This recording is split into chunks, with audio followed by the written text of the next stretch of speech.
Chapter 7. The odds against Arlene's survival in this hellish maelstrom were astronomical, but then, so they were against mine. Hope that she might have made it kept me going, fury at the thought of her death spurred me to action. Maybe just when I was running out of steam, the need for revenge would inspire. Yours truly. As if to test my newfound resolve, Phobos threw some more at me. Glancing down, I saw that the access shaft did not descend the full 6 stories required to reach the nuclear plant. The ladder ended in a few ragged shreds of metal. An explosion had cut off the rest of that route. Of course, I could always get to the nuclear plant level really fast, so long as I didn't mind the sudden stop at the end. Damn, I knew this was too good to be true, I said out loud. Just before running out of ladder, I saw a thick, metal hatchway leading to the next level. Down. It looked solid, heavy, a pressure lock held it shut. I would have to spin the wheel to open the door, a happy trick when the ladder ended a couple of rungs above the hatch. For a moment I was stymied. I could just barely reach the wheel by hanging one-handed from the last rung, but I had no leverage. I couldn't turn it to save my life. I took a deep breath, closed my eyes, and thought for several seconds. Jesus, what am I, stupid all of a sudden? I rotated around the ladder, lowered myself until my lower legs poked through the last hole, then slowly let my body down until I dangled upside down from my knees. Now I had the leverage. All it took was muscle. I cranked the wheel clockwise, loosening it until it spun freely. I wrestled, opened the door, and now for the hard part. Holding tight to the wheel of the now open door, I straightened my legs. Dropping heavily as the wheel spun, I clung to it grimly, swinging back and forth, until I finally stopped swinging. I edged around the door, caught the corresponding wheel on the inside and swung myself up and into the shaft. I lost nothing but any desire I might have had to take my name to heart and become a human fly as a career path. The access shaft led me into a tunnel where the light was crappy again, flickering on and off like some sicko nightclub. It was tall enough to stand, and I did. After 5 meters I decided this was the weirdest stretch of architecture yet. The light was lousy, but it was good enough to make out the walls plain and gray with an oddly rough-hewn surface, as if hacked out of the rock with a magic axe. Large, rectangular designs everywhere gave the feeling of a colossal cemetery. More than anything else, the strong impression of something truly ancient and evil permeated the narrow corridor. Alien, and yet familiar. Somehow, it was as if I'd been cast inside the oldest labyrinth in the universe and would spend the rest of my life trying to find my way through the maze. Damn imagination acting up again. Memory was better, at least it gave me something to hold on to. A link to the past, a better past. Then I saw old Gunnery Sergeant Goforth walking down the corridor in my direction. The failing light made it difficult to make out skin tones, but the smooth, purposeful way he walked made me think he couldn't be a zombie. It was Gunny Goforth, and he was alive. Gunny, I shouted, ecstatic to have finally found another live one in this nightmare. He didn't answer. My God, that should have told me something. He raised his old .30-99 and aimed it right at my chest.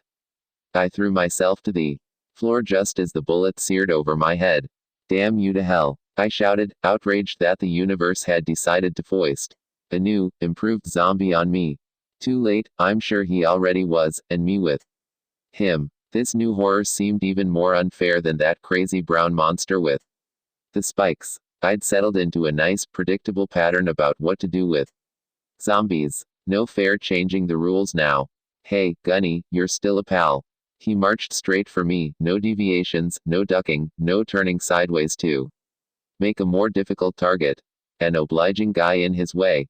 Of course, he was working the bolt on his sniper rifle, trying to blow my head from Phobos back to Earth. I didn't just lie on the floor, waiting for that unacceptable outcome. I had plans of my own. In life, Gunny Goforth could shoot, hell, could shoot the apple off a young Marine's head. In death, he shot better than all the other zombies. And he blinked. I rolled back and forth, waiting until he was 10 meters away, then I shouldered the riot gun and squeezed. It was the biggest mess I'd made on this godforsaken rock of a moon so far. The splatter was sort of an artistic statement. But I must have gotten something.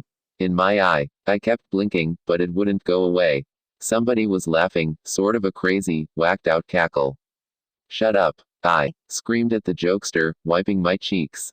The laughter stopped, and only then did I realize the mirth was courtesy of a poor jarhead named Fly.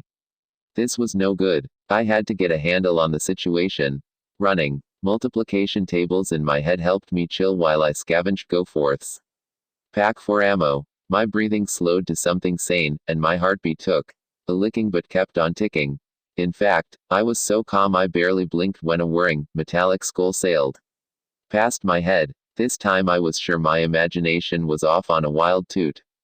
I'd never done hallucinogens as a kid, and it just wasn't fair for my imagination to suggest a giant, white skull had gone flying past, on its way to the demonic head shop, no doubt. So I made a deal with my imagination: if it didn't throw any more Halloween balloons at me, I'd give it a break when it wanted to go traipsing down memory lane. I can be fair, I ran like a madman up the corridor, jogging a couple of times.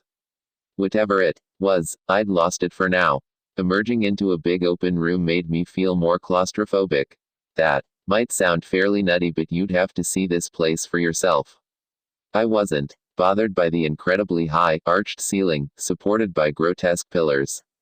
That would be more at home in some ancient palace in India. No, what bothered me was that this huge room was full of barrels of that noxious, green liquid I thought I'd left behind, and good riddance.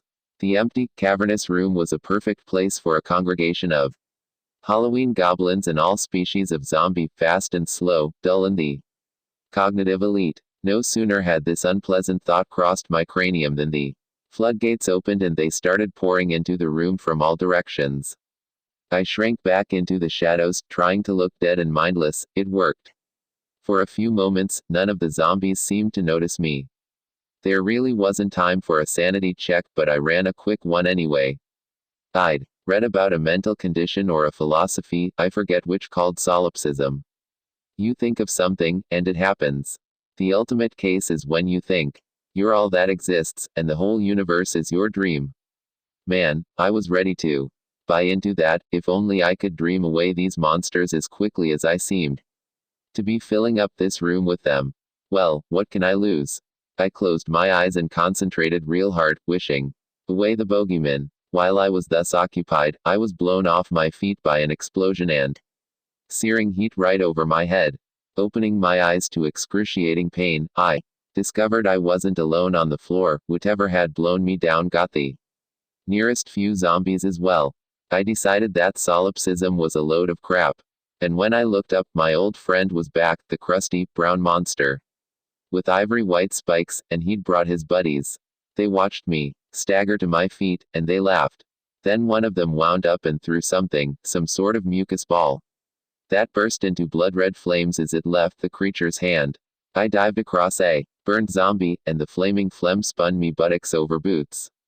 I looked for a weapon, a glint of metal, a tube, something.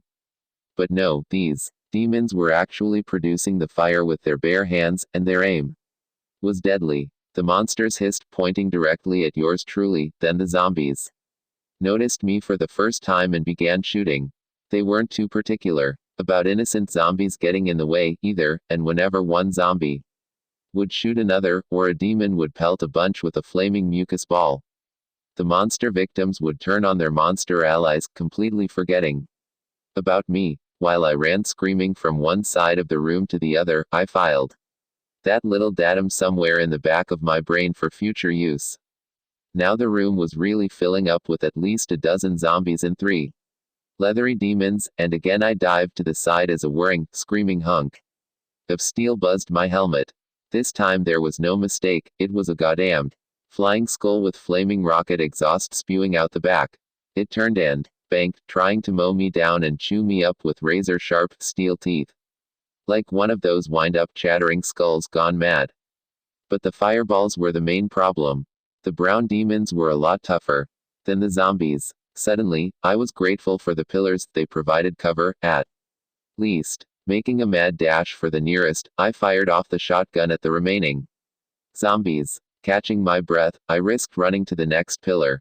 This time a fireball almost fried me. There was just no way I could get to the demons from here without being toasted, and the shotgun range was too short to pop them where.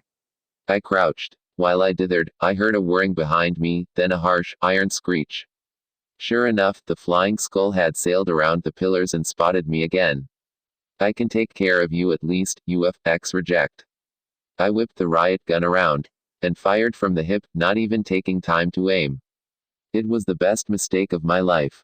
The little bugger skittered out of the way. I tried to track as I fired, and I popped one of the toxic barrels instead. It exploded with a terrific concussion, kicking me in the body armor like a mule and tearing off a chunk of my Kevlar vest. The skull vanished in a spray of metal gears and exploding JP5. Almost immediately, my bruised eardrums were assaulted by another explosion, then another and a fourth. 5 or 6 more barrels touched off in rapid succession. All I could think was thank God I was on the other side of the pillar. An acrid cloud of blue smoke swirled around the walls and floor, residue from the explosive oxidation of the toxic goo. Gasping, I peeked around the pillar at a scene of astonishing carnage. Zombies and demons alike had been torn to shreds and strips of gray flesh, their parts mingling in a hellish mulligatawny. The stench of 1,000 sour lemons permeated the room, even driving out the horrible, burning smell of the toxic fumes. Jesus, I thought, I hope the cameras got the shot. I climbed shakily to my feet and padded toward the door, chastened by the awesome destructive power in those 40-gallon drums. At the edge of the room, I found the only other survivor. The demon crawled along the ground with its hands, one leg blown entirely off and the other twisted into a crazy angle. It leaked yellow pus globules that burst into flame as soon as they dripped off the monster's body. I leveled my shotgun at its head. Die, you dumb animal, I said with a smile.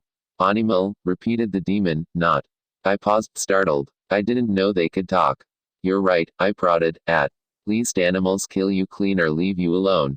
Quote. It twisted its head all the way around to stare up at me while lying belly down on the floor. My stomach turned at the sight. You are animals when we fix planet. I curled my lip, but my heart leapt. Which planet was that? Mars. Or did the aliens' plan include Earth? We'll mow you down as fast as you bubble up out of the sewers, you piece of filth. The alien monster laughed, opening its mouth wide enough to swallow a man's head. We throw rocks, big rocks. The image was ludicrous, but I got a premonitory shudder. Somehow, I guessed the emphasis was on the word big.